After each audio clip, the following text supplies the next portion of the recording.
welcome to Warhammer Workshop. My name is Amy, and I am joined, as always, by my good friend JF. JF, hello. Hi. We set Busy out. week. We set out this week thinking that it was very much not a busy week. Hmm. Yeah. And then Yeah. they dropped a bomb on us, and that's fine. I mean, we're Previous. usually pretty skilled at finding things to talk about just because there's always some kind of buzz going on around the Warhammer community for some subject or other, and there's teases, tarot card. There's always something to talk about, and we can stretch it. I don't think we'll need to. No, I don't think we have to this week. The pre-orders, however, are lackluster, unless this is the thing that you've been waiting for, in which case that's fine. They are redoing a. I don't want to call it print on demand because it's not print on demand, but they're second printing, if you will. Yeah, made to order. That's what they call it. They're doing made to order release of the 2 Cursed City expansions again. So this is your shot between the 17th, which is today, and the 27th of December. If you order them, you will get them. So now, which is good. Yes. I think this is a sign that maybe Cursed City is going to have longer legs than we maybe pessimistically thought it would, but it's still going to be a much smaller thing that I think Games Workshop wanted it to be. I agree. So that's that.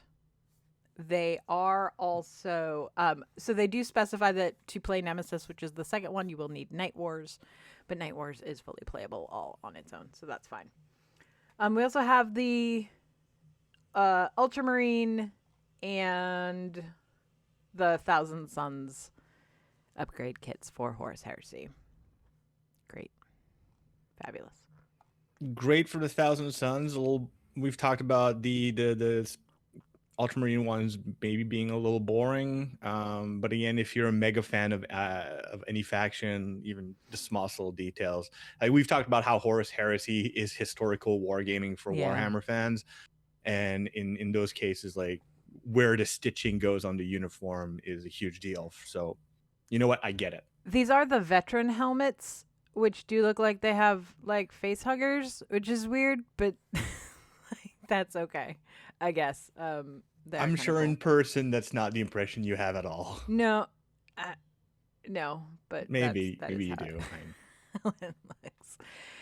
We've gotten a few quick previews this week. Also, we have the Boxing Day model for this year, which I forgot was a thing, but it is.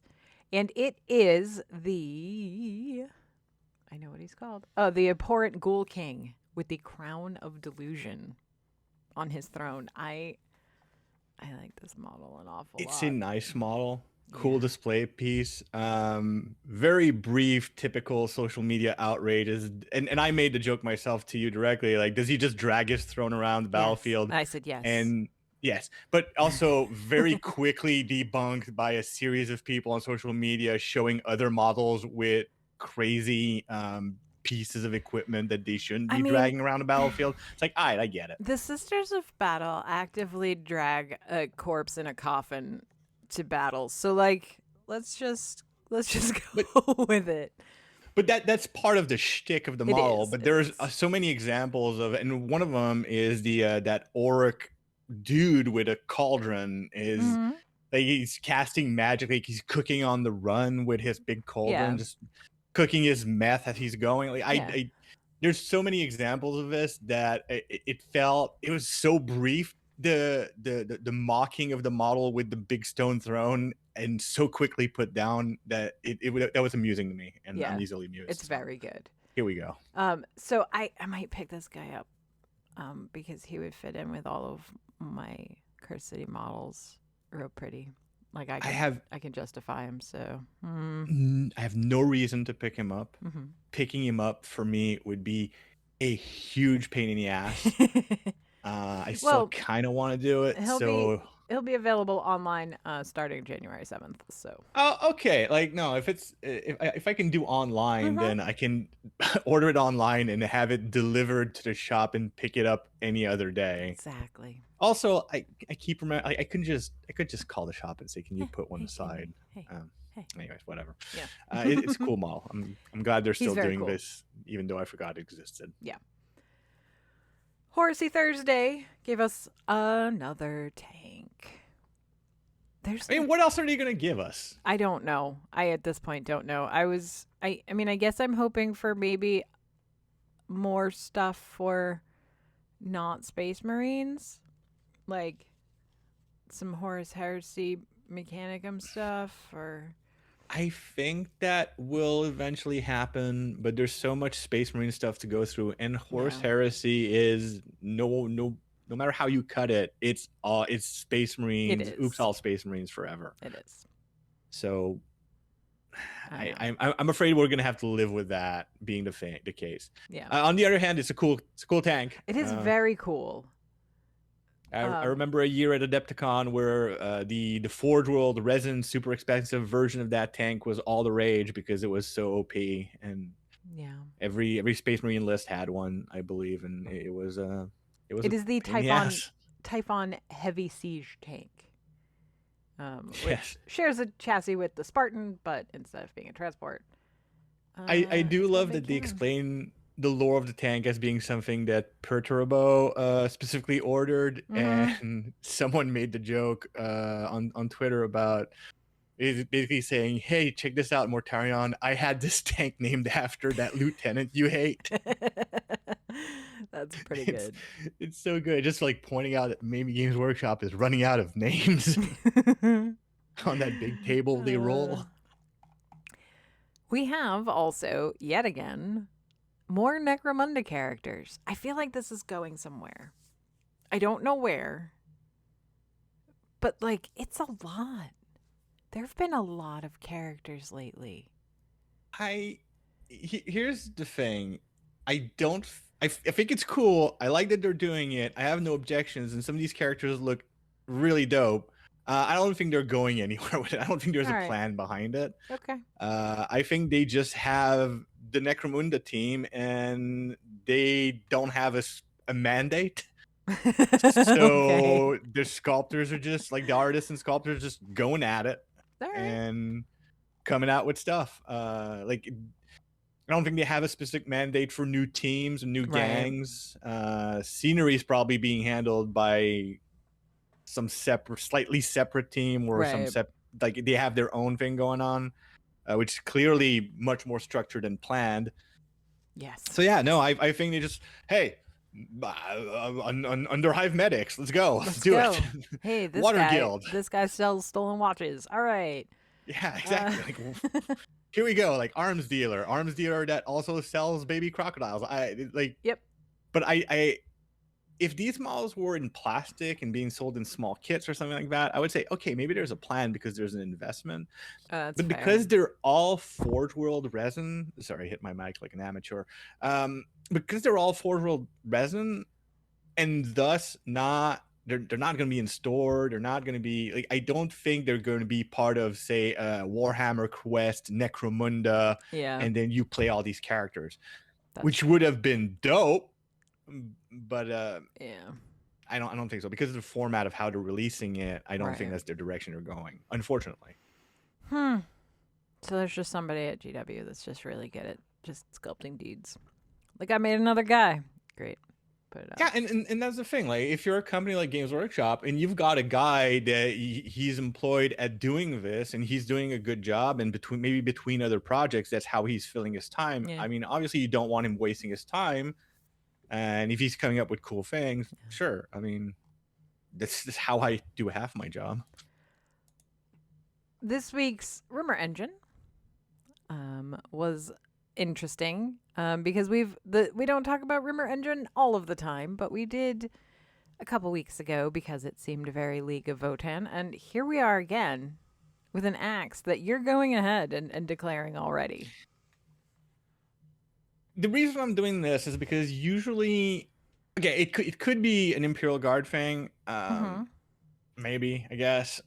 The reason I say League of Votan is because they do mention axes as part of their kit, and this is very clean. Yeah. The handle has the crisscross pattern that I don't think you see that very much with the with the Imperial Guard. You see it in staves for the Adeptus Mechanicus, and I've seen it on some of the gear for League of Votan. Right. Since the Adeptus Mechanicus aren't known for either using axe or being super clean about their gear, they're all about ointments and oils. So Yeah. you know, that'll give you the results it'll give you. I deduce, maybe wrongly, that this could be a League of Votan thing, and it could just be part of the same kit. Maybe the axe is the default close combat weapon of the jump troops attached to the previous rumor engine of a rocket bell that we've seen. So whatever. They've gotten so tricky. Like they've continued to get trickier with the rumor engines. Like this could be strapped to someone's back.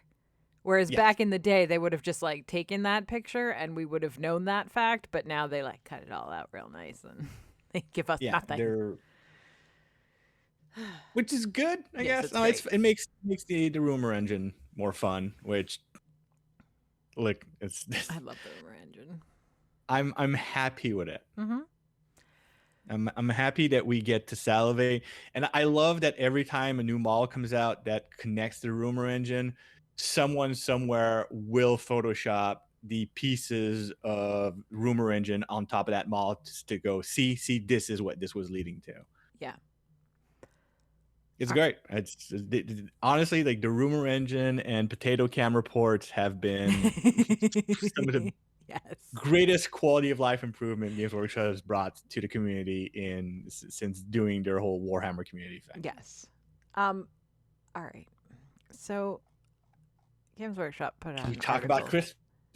Oh no, we're still. No, we're still. Games Workshop. One more. We're almost to Christmas. One more. We're almost to Christmas. It's cool. All right. They put out an article from in which they discussed with the Warhammer TV painting team 7 painting myths. Okay. A lot of them. I will quickly confess that I have not bothered reading anything but the controversial one. All right. So let's go through a lot them of them are very like, you're never too old to start painting, obviously. You have to have talent to be a good painter. Obviously, you do not. You have to undercoat your miniatures with a spray can. I mean, if we had half an hour, I would run you through my tired and true TED talk about how talent is a myth. But right, which is exactly. I mean, that's basically exactly what this very brief answer from Lizzie is. Is like, perfect. No, some people pick it up faster than others, but that's about it. And even then, it still takes practice. And not just that, like, if you'll permit me, like, a 1 second tangent real quick, is painting miniatures is far less about, it's not even a question of skills quite so much as just knowing an incredibly long list of various painting tricks and shortcuts and knowing where to use which. Yeah. There's no miracle. If you leave Blood Angels unpainted too long, you'll hear "Why, Horus, why" from your painting desk. Great. I mean, it says true. Yep. But I've had unpainted Blood Angels, and while I do hear some voices, those aren't the ones. No. Usually they're from the pantry. You have to paint models just like the box art, Codex, or Battletome. Absolutely not. I do still get this question a lot from people, like from new people. Like, it is still very much like, if you want to, you're perfectly welcome to. If you don't want to figure out how else to paint them, that's fine. But you do whatever you want. It's very recently, my friend Shannon's been looking into getting into Warhammer, and she was asking me through messages, like, all of these questions, and one of them was, well, do I, like, if I pick a chapter, do I have to paint those chapter colors? Like, you can, but there's a reason, like, Games Workshop built into the lore this idea that every chapter has a successor chapter or hundreds of successor chapter, and they can be whatever the hell you want. So you could say, yeah, I'm doing Dark Angels, but they're going to be, blue instead, because like, the only thing you might not want to do is try to imitate something too well known, or at least put your twist to it, just not to confuse an opponent. But even then it doesn't, I mean, it doesn't matter that much. No. You should only enter painting competitions if you have a good chance of winning. And this is a hard one for me. Because, like, obviously you shouldn't. Like, if you want to enter, like, you should do it. Go for it. It's good. Feedback is important. And if that's what you want to do, if that's something you're into, if you're looking to be a high-level competition painter, you need feedback to get better. Or just test where you are, because it's hard to judge what level of painting you actually are outputting. I mean, it's the same thing with your gameplay, right? Like if you're always in your same little bubble, it's very different. Once you get a lot of people are king of the hill in their local gaming club, and the first time they go to a tournament, it is a rude awakening. Yeah. And then. And so this whole article I'm kind of nodding along with. A lot of it is very beginner stuff, and I'm going, yes, of course. Yeah, and I mean, there could be a discussion to be had about the painting competition thing, about like, but you don't want to flood the painting competitions with too many models. Like, there's a whole thing, but like, the basics of it is, if you want to, do it. Right. Absolutely. And that's most of the answers to most of the questions are, if you want to, then that's what you should do. Until we get to this final question. Licking your brush makes you paint better. False. Don't lick your brushes. You never know where Nurgle lurks. All right, now, first of all, so they suggest that to get the point back on your brush, you use your fingers, which I can't even imagine. Like, I mean, I can use, like, I have fat hands, so like I do have like this thing that I can use sometimes when I'm using someone else's brush. Like, I'll pinch it in the fat of my hand. Yeah. I have a fancy water cup that I bought. And the GW one also has little grooves that you can use to pull your brush up through, which is not like, they're rather nice. I do enjoy them. But if licking my brushes is what takes me down, I deserve it, honestly. like if that's what finally gets me, that's fine. I'm comfortable with that. Listen, like, if you're going to be painting at the gaming club and sharing brushes, like, don't do it. Don't. If you're using enamels or like your paints, you're not using Games Workshop paints, or whatever paint you're using has little skulls on it that aren't just decorative. If it tastes sweet, stop. Do not. Do not. If you smell toast, stop. No, I mean, there was definitely a certain level of judgment, but also like acrylics are notoriously non-toxic. You're not supposed to lick your brushes when they're loaded with paints either. If you're rinsing them in turpentine, don't lick them. Like, there's obvious certain rules, but if you're doing the very basic entry level, these are my acrylic paints from Games Workshop, I will rinse these paints in my my water and then lick them back into place. Most painters do that. It is how you get the best paint, just by virtue of the saliva you can apply. Yeah, saliva's kind of magic. It is. It's gross. Like, it's gross to say. Ask your wife. It is gross to say, but it is actually kind of magic. And, like, it's like, be smart about it, but also, I call bullshit on that one. Yeah, it's not. And a lot of community did. Yeah. I believe there was hashtag Brush Lickers Unite.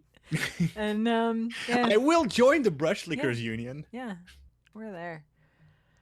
So I mean, I only use the brushes I own. I don't lend my brushes. Like, I am more likely, if you're a friend getting into the hobby and say like, can we paint together? I will say absolutely. I will buy you a brush. Buy your brushes. Don't touch my brushes. Yeah, you will. Because don't touch my brushes. I'm very fussy. Yeah, if someone ruins my brushes, it'll be me, and I'll be comfortable with that. So, whatever. That was it. It's a fun article because it created this low stakes controversy. It did. I love low stakes controversies. And up until yesterday, this was the biggest news of the week.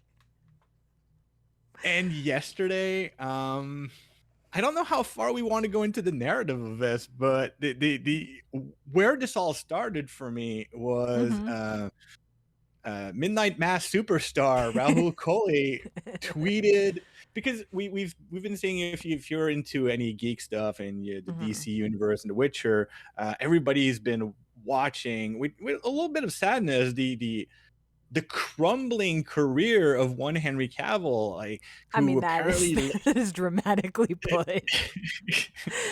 But like, oh, he left The Witcher, but he was going to do some more Superman, but now the evil James Gunn How decided not dare. to do more Superman with Henry Cavill, or maybe he will, but not yet. But so this whole complicated thing where like Henry Cavill, who was going to be part of two beloved nerd properties that he adores, was suddenly homeless. Felt very tragic and just walking down the sidewalk with his custodes just like in his hands. Just there is literally an illustration I saw this morning on Twitter, like titled just Henry Cavill of him walking down an alley, like it's his back. It could be anyone, to be honest, like with a dog, and in the foreground is a trash can with a Superman cape with no logo on it to not infringe on copyright. Right, and calm down, like, everybody. Like the violins are going very full blast. dramatic. Yeah, the string section is going I wild. don't know if you guys have seen Henry Cavill, but he will not want for work. Let me tell you, he plays Sherlock Holmes in the Enola Holmes movies, and he is excellent. Yes, he is a fantastic actor. He is a gorgeous human being. So pretty. Very pretty. He is one of those rare creatures in Hollywood that looks like he's actually a decent person. Does not have a Twitter presence, only has an official business Facebook presence from what I can tell. Like, not someone who is on social media to get into fights or anything. No, he posts pictures of his dog on his Instagram. Yes, it's just very absolutely good. Like exactly what you want human beings that are in a position of celebrity to be. Like he's not there begging for roles or doing anything. Like he's probably got his own politics and probably enforces them in ways that are efficient to him, and that's it. So there was a tweet by Raul Coley saying like, oh, I hope if someone should give Henry Cavill the Warhammer property to work on, since now he's got nothing for poor Henry. Like I don't have the tweet at hand because who cares at this point, because within 24 hours it was announced that exactly that was happening. Yeah. So at first it was not like, before the official GW announcement, I did like vaguely think that it was like just like ridiculously based off of Rahul's tweet, that somebody was like took it and ran with it. That was my original thought, because what I saw by my initial exposure to this story was on Twitter, someone retweeting or tweeting a link to a Hollywood Reporter article. But once I read the article, I went, all right, that seems legit. That's nothing. The best thing about that article, Rahul at all. Yeah, the best thing about that article is that it's got two pictures. It's got a picture of Henry Cavill, and it has a picture of just some Thousand Sons. And so I was very excited that like this photo was chosen either by someone who has zero idea of anything going on in Warhammer, or someone with very intimate knowledge, and either way it was glorious pick. And the fun thing is, I honestly probably someone should do some digging, because the question should be like, whose Thousand Sons are those? Yeah. Like, is it just some random, like we know that internet reporters tend to just steal images without credit. Big time. Maybe there was a credit for that photo, but is it? I'm pretty sure it's not one of Henry's armies. No, like, that's not what he paints. I don't know what armies he paints, but he has the custodes. He's been in this hobby for 30 years. He doesn't only have custodes. He might. He seems pretty dedicated. Now, like, or that's the thing. Like, he's a private individual. I don't know. We should ask the people that work, like, because he's been at Warhammer World a couple of times, and everybody's always very excited to see him. We need to find out what he pick up, guys. We need some inside knowledge.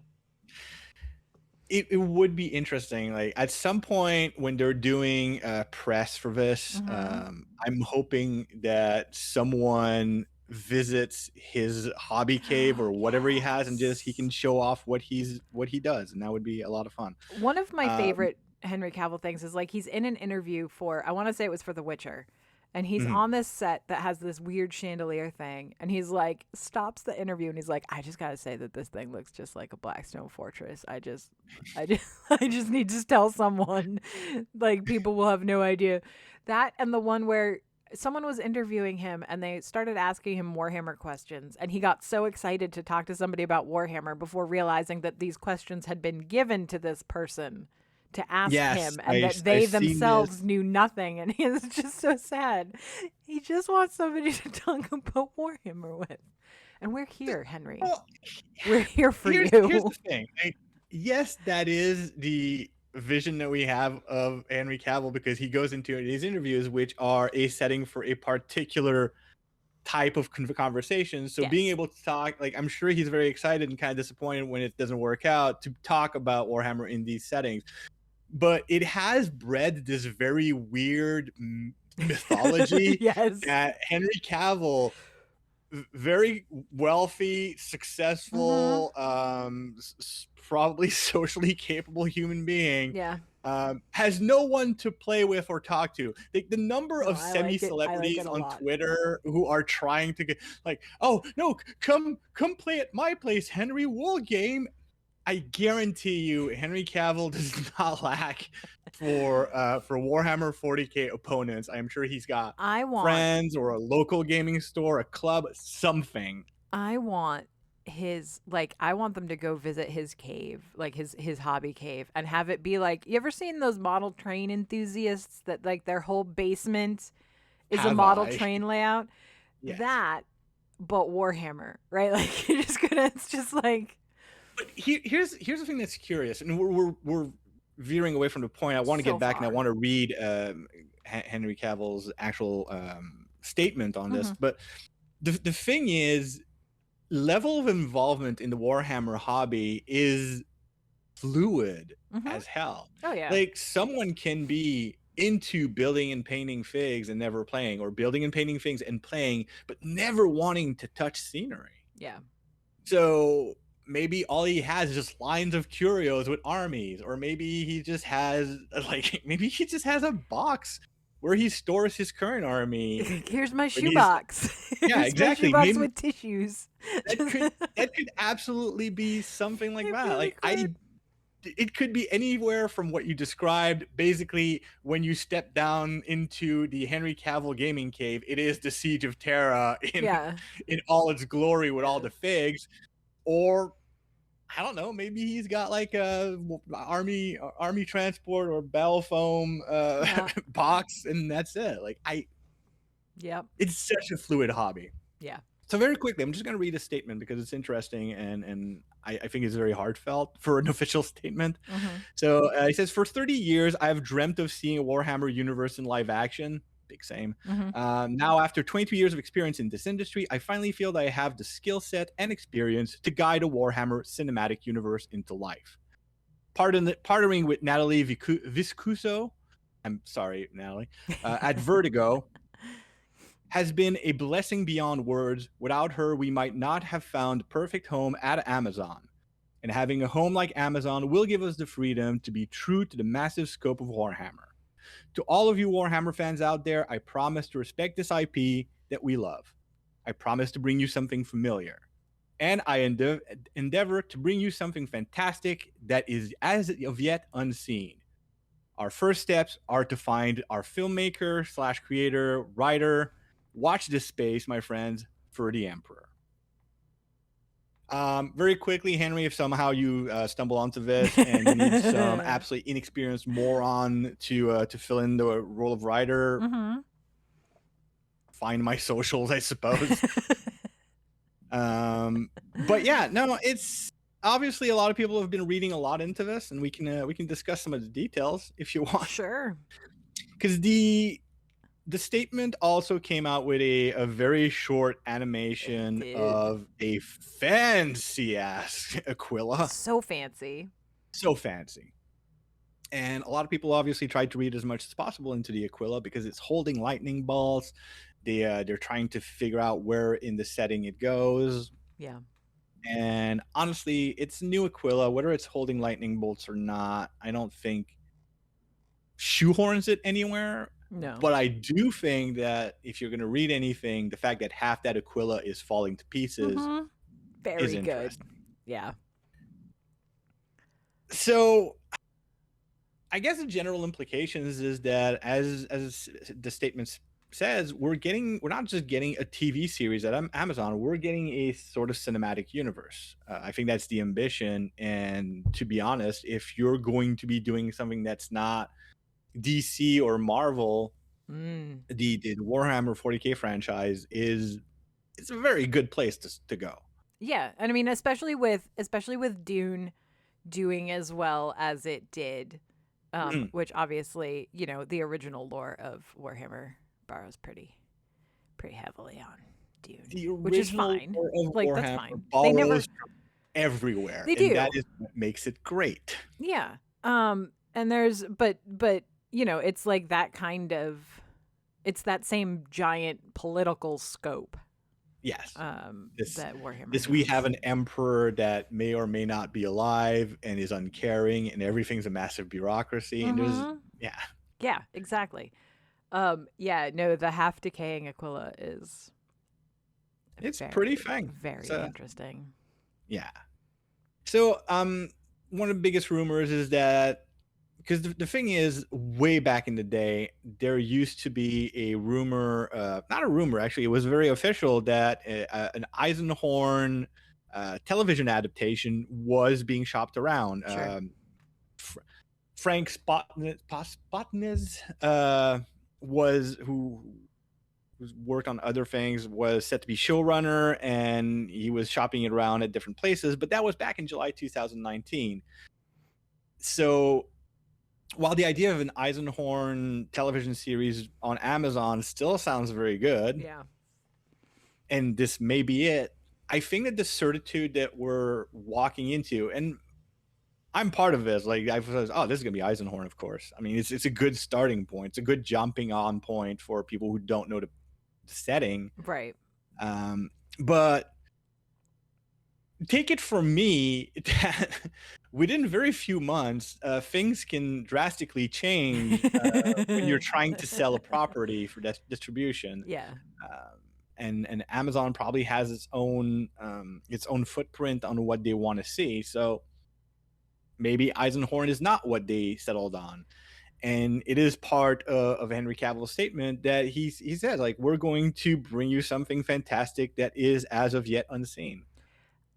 I think the nice thing, like the thing that I like about Henry Cavill being like part of the show running team here is that I feel fairly confident that we're not going to run into the Warcraft movie problem, where the Warcraft movie tried to simultaneously be fan service but also appeal to literally every movie-going audience member ever. Yes. And it was a fine movie. It was fine. I did not watch it. It was fine. The problem sure with the Warcraft is, which Warhammer's not going to fall into, is that, like, you know, you at this point we were so deep into World of Warcraft, and none of your characters are going to be in this movie. And there's this sort of refusal to go back to the original, the actual basis. But I think that it's one of the benefits of Warhammer 40K as a setting is that it is not just one continuative narrative. It really embraces the idea that a galaxy is monumentally large, and you can pick a moment and a place in that galaxy and tell a story within that without having to tell the entire thing at once. And whatever story you want to tell is happening somewhere. Exactly. Like, it's that's the beauty of it. This is why when people try to put sort of too many limits on the setting, it feels unrealistic because it's so vast. I tend to spend a lot of time watching videos of galactic scale objects. I just watched a Kurzegard video about wormholes, black hole suns or black hole stars and how massive they are. And I love the idea of how big things can get. Yeah. And when you think of how big the galaxy in which the Warhammer universe is set, and we are talking about literally 100,000 light years diameter, a lot of stuff can happen in there. Yeah. So it's very interesting, and that's the thing. Like, maybe they don't do Eisenhorn and they just get a fresh story, but they could be doing another Inquisitor. They could be doing something else. Maybe we follow the beginning, the origin of someone on what seems to be a normal planet, but being recruited and to become a space marine and going through the entire thing. And like, there's so many options. Like, it's hard to put a finger on what they're going to be doing. I mean, that's one of the things that Warhammer Plus has shown us, right? Is that there are a lot of very interesting stories hidden here and there. I'm hoping it's just like, a lot of people are like very gung-ho that it should be the Horus Heresy, and I don't want that. Like, I'm fine with that being in the cinematic universe. It's like we discussed last week or the week before, I forget, about how, like, if you want to get into Warhammer 40K, this is like the Horus Heresy is maybe not where you start. Like, that's a lot. I've compared it to if you wanted to get into World War II history and someone started you off with the American Civil War. I'm saying, yes, you can draw a line to some of the events having an impact, but also there's so much more. Right. And I think like there's plenty of interesting stories in the Horus Heresy, but I think like we don't have to go back yet. Later. And there is an argument to just telling a new story. Yeah.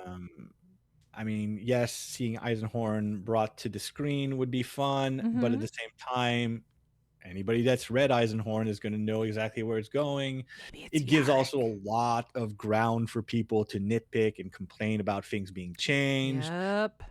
And we don't do that. I'm always down for new stories, but then again, I'm also like I wouldn't mind a story in which some of those bigger, more well-known characters are like side characters. Like, I don't know if you know Tom Stoppard's Rosencrantz and Guildenstern Are Dead, which take place in like the world of Hamlet. Like, it takes place during the play of Hamlet, but it's what's happening with these two side characters as they go on and off stage, like in the story, like that kind of thing, right? We're like, the story's happening over there and we're seeing the parts of it, but that's not what we're focused on. No, and it's you and I were playing Darktide yesterday, and the character interactions mentioned the Indomitus Crusade, which is a massive thing in the 40K universe at this point in time. But being that we're playing these ex-convicts and these borderline unsanctioned psychers and all that, like the conversation was interesting because it was so low level. It's like, hey, have you heard of this? It's like, kind of not. Well, it's all the rage. Like, it's big news, I guess. I mean, one of them was our Ogren who didn't know anything, and that is not surprising. True, but it puts you into perspective that some of the larger events, some of the larger names, like, wouldn't, like, you could have a, like, the return of Primarch Reboot Guilliman is a massive deal. Like, the fact that we had a loyalist Primarch in 40K have his own fig was such a thing. But to a fringe world guardsman, fighting off some Tyranids, he might not even know. Like, he doesn't get the newsletter. Yeah. Because we forget, right? Like, there's so much, it's so far in the future that things have regressed so much, right? Like, we think about now, and plus, like, the scale, like you said. Like, we think about now, right, where information spreads insanely quickly. It doesn't do that. It'll do that in small pockets, but not galactic wide. Exactly. I mean, we're on one planet with 8 billion people. Information travels instantly unless it's going through some filters, and then it can get slowed down. And like, the Imperium has a lot of filters. Exactly. So but moving forward, one of the things also I want to address is that we keep talking about, like, all right, well, Vertigo is definitely going to have some amount of control, and producer Henry Cavill, which is going to be a very worthy guardian of the Games Workshop brand and the 40K IP. One of the things that we tend to forget also is that Games Workshop. Oh yeah, absolutely.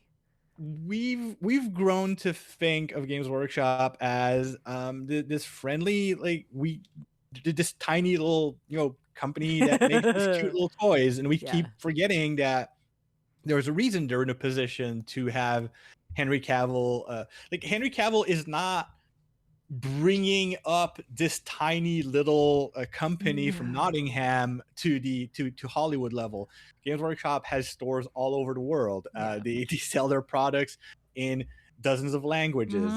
They they have AAA games of their licenses coming out a lot recently. Like, they're not powerless either. And Games Workshop, as much as we get angry that they changed the name of Blood Red to Corn Red, at the same time, that very same rabid possessiveness of their IP is what will protect these TV series. Like, yes, think of it in Eldar terms. Yes, absolutely. Henry Cavill will like reload the guns to fight anyone in a boardroom that wants to corrupt the IP. But he's the avatar of Kane. He's an avatar of Games Workshop in this situation. So even should Henry Cavill not necessarily have the leverage, I'm pretty sure Games Workshop does not sign these agreements without making sure that they have the leverage. Right. Absolutely. And that makes it exciting. Like, one of the things that you and my brother, who I play Darktide with, are probably going to get really sick and tired of is me marveling when I walk next to a Le Mans tank in Darktide and just go, oh, it's so cool for 2 minutes. This is what we're going to get. And I'm really happy about it. Now, not to say that this is not going to that this has not obviously caused a little bit of its own minor internet drama very quickly. The phrase that I promised to bring you something familiar, some people have latched on very, very quickly and saying that Henry Cavill will not bring us something too woke and it's being a big afraid galaxy, everybody. Sorry? It's a big galaxy, everybody. Big galaxy. And also, like, a lot of people were very afraid of, oh no, it's on Amazon, and look what they did to the Rings of Power with like racial diversity, as if that's all like a terrible thing. Again, large universe. If you think Amazon had flexibility in doing certain, like, making certain quote unquote changes to a setting that was unspecified, I guess. Anyways, if you think that Amazon took liberties, wait until you see what they can do in what is literally a limitless universe. But you know what? Some people are going to get angry no matter what's going to happen, and they will not be missed. No. I'm just hoping that it's not all Space Marines. That's like literally my only hope for this. Or even all humans. Like, give me something. Like, even if it's the quote unquote bad guy, fine. Just like give me something interesting. Give me orcs, give me gene stealers, give me Tyranids, give me something. Give me Eldar, give me whatever. Just please, something. Like, I understand that Space Marines are the poster children, and so that's probably where we're gonna start, and that's fine. But like, there's other stuff out there. I think if they're smart, they will do this from the point of view of human being, because to a certain degree, like, as much as people want to see Space Marine main characters, I guarantee that you do not. Not at first, at least. If you want the Space Marines to be introed in all their glory properly in a cinematic universe, you need to see this from a human standpoint. You need to be introduced to a guardsman or a civilian or an inquisitor, something close to baseline human. Have, I don't know how many seasons or episodes until you see your first Space Marine, and then you're like, oh, yeah, okay. Oh, he is a head and a half taller in that big armor, and he just killed things that have decimated my platoon. Like, you want that scene of a Space Marine space marining out at the scale of a Space Marine. If you go into the cinematic universe and your baseline is a Space Marine, it's going to be hard to make Space Marines look impressive. I think that's one of the things that Angels of Death has managed to do fairly well. I mean, we do have humans, like we have the ship mistress and all of the humans that are running the whatever of Ball. The ship. The ship. So we do still have that human perspective, but I think what makes Angels of Death really good is that we come up against things that even Space Marines are having a hard time with. And so it's like a delicate balance. It's a delicate balance, but also Angels of Death it's a Space Marine story sold on a specifically Games Workshop platform for Space Marine enthusiasts. And we already know. Yeah, we do already know. We already know what that scale of power and that scale of majesty is. Yeah. And even knowing that, even having known that for 25 years myself, that's not how I want to be introduced to them on screen. Yeah. Not outside of the walled garden that is Warhammer TV. Mm-hmm. So there's obviously going to be maybe a little bit more news, like in a couple of days, like little details here and there. But I expect this is going to go dormant for a few months while more things are being developed. Like they're saying, like we're our first steps is finding our filmmaker, creator, and writer. Yeah, that is beyond the first. Like that is the first steps. What they're saying is we've got the money, which that's great. That's a lot of work, or we've at least got some of the money. They have more important than just the money. They have what my team's been really hungering for is a distribution platform that has signed an agreement enough that they're capable of going public with it. Right. Which is a massive deal. Being able, like, because you can have all the money in the world, you can produce whatever you want, you can film whatever you want. If afterwards you don't have a place to put it out, chances are you're not going to make that money back because you're going to be independently releasing it, or you're going to be putting it on YouTube or whatever. Like it becomes a problem. So being able to know, like, yes, we can put it on this one, like we can sell it to this streaming platform. It gives you an idea of, first of all, the budgets that you're working with, the capabilities you have, and knowing that it's going to have a home at least until it gets canceled by some pissy executive somewhere. Yeah. Mm-hmm. I'm just glad it's not on Netflix. I don't think 2 seasons of Warhammer is going to be enough. I mean, I don't necessarily trust Amazon any more than that, but I had this conversation. Like, the best place for something like this would have been Disney, because Disney doesn't cancel things ever as easily. Like, they have limited runs. Like, they're saying we're going to do 2 seasons of this, but they're going to do their 2 seasons of this. Right. So, like, they're very they protect the things they work on very well. But I don't want Warhammer to be owned by Disney. No, so no, not even a little. I mean, no, you're right though. In their defense, like, Disney has pushed the envelope of what they usually do. Yeah. On some of their properties. So I'm not saying they would necessarily do a bad job with it. Right. And if we get it, I mean, the Warhammer section of Disney World might be really cool. I don't know, but I just don't feel that that's the place for it. Yeah. Yeah. So it's sorry for the long show, guys. Obviously, I have a lot to talk about this. Like, I could go on. Like, I have my own experiences. I've had my brush with Vertigo Entertainment. Yeah. There's a lot of this that is very exciting to me on a sort of, I'm not saying this like expect to see my name in the credits, not even close, but like there's a lot of this that's exciting to me because of my own very superficial brushes with Hollywood. Like, it's fun to see the mechanics that don't work out for me work out for a property that I enjoy and I love. Sure. I love enough to make a podcast about it anyways. Yeah.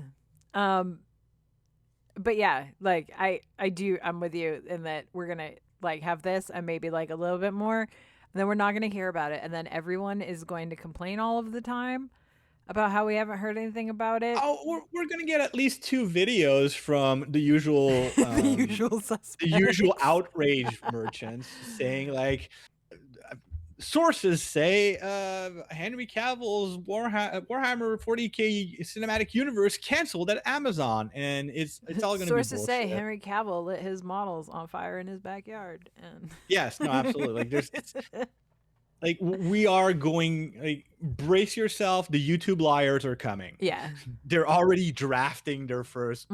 They're probably already bullshit, out there like, by now. It has been 24 hours. They're probably there. Oh no, there is definitely already a Here's couple how Amazon is going to ruin Games Workshop. Yes. It's going to be a listicle, like 7 ways Amazon and Henry Cavill are going to ruin Warhammer 40K at Amazon. Like forever. For everyone. Yeah, no, absolutely. Yeah, no. Henry Cavill will personally go to your home, and he's going to take all your Space Marine models and sculpt boobs on them, and then you'll be outraged. Like that is literally what they're going to do with that budget. Yeah. But aside from that, like, I mean, if this is a success, the 40K universe, we've said it, and I think we're treading water a bit, but if this is a success, and it kind of has to be, because we're not going to get many shots at this, but if this is a success, like, you can expect the aliens, but with Tyranids. You can expect, I mean, we Games Workshop's found even a little bit of success in the young adult literature things. Like, Black Library has an entire bay at our local Indigo store, which is kind of the Canadian equivalent of Barnes and Nobles, of Black Library books. That's cool. One bay, just Black Library books. And that is a 5-minute walk away from the official Warhammer store that has their own collection of Black Library books for sale. So very comfortable in this bilingual city selling English copies of that one collection. The only other author or entity that has equal coverage as Black Library there is Stephen King. And then I don't even think it's a popularity thing. It's just the vast amount of various media. And like I said, like, we've got horror. They've been delving into crime. Like, there's all of this is going to kind of connect together. The idea that we have all this variety in different types of storytelling. I was mentioning young adult, like the Warhammer Adventures, I think have been fairly successful for Warhammer. Like, seeing a Dragon Prince season 1 to 3, not season 4, version of those stories brought to Amazon would be great. Like, another way of consuming. So, and then we've talked, you and I, a lot about characters from the fiction bleeding over into models and into rules.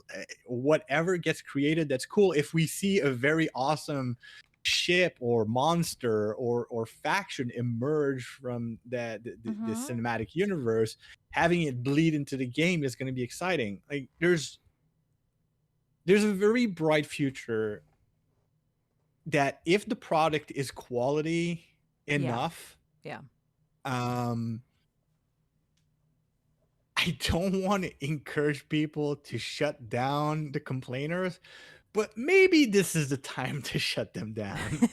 Or at least ignore them. Like, don't engage. Like, just... Like, here's my tip.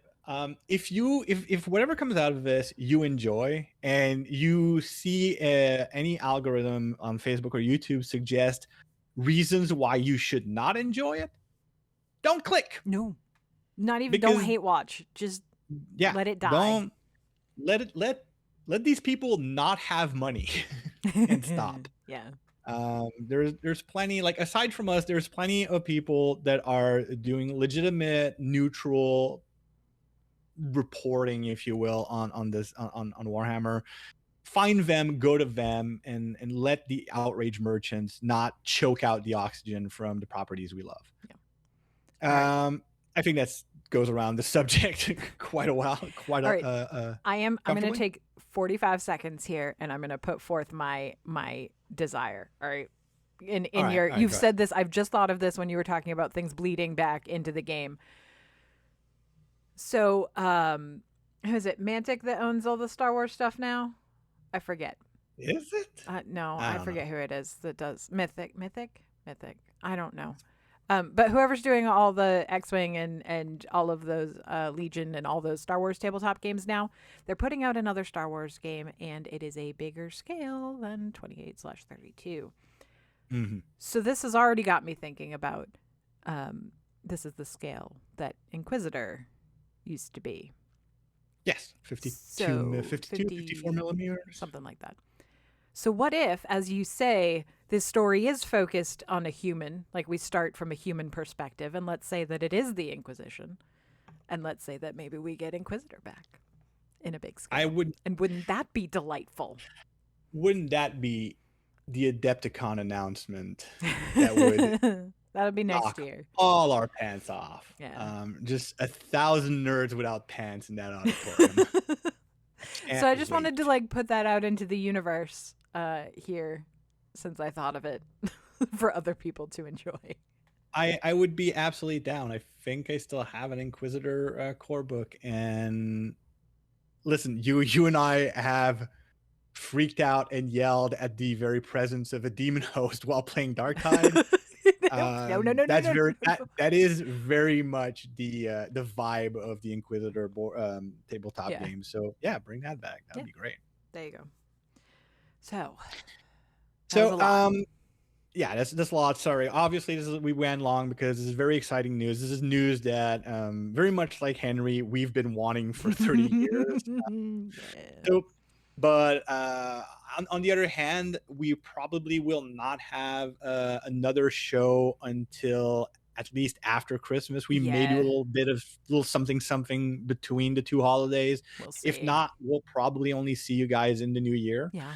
So I hope you get all of your good hobby presents for the new year. I mean, for the holidays, because that'd be good.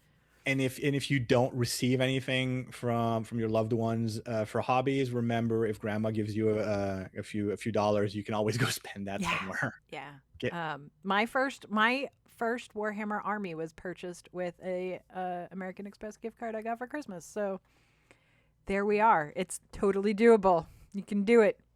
My first Warhammer Fantasy army was a bunch of high elves that my ex at the time left on the table a few days before Christmas when she broke up with me.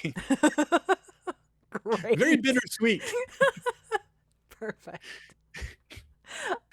I've lived a tragic life. So we are also coming up on Hobby New Year for those of you who are not Adepticon Orthodox like we are. So that'll be exciting. It'll be time for GW to start their like, hey, time to start your next armies on parade. So that might be a thing too. Until then, all of our social media and contact information is in the show description. And until we see you again, happy hobbying. Materials shown in this video are provided fully or in part by Games Workshop for promotional purposes. If you enjoyed this video, please consider dropping us a like and subscribing. Thanks for watching.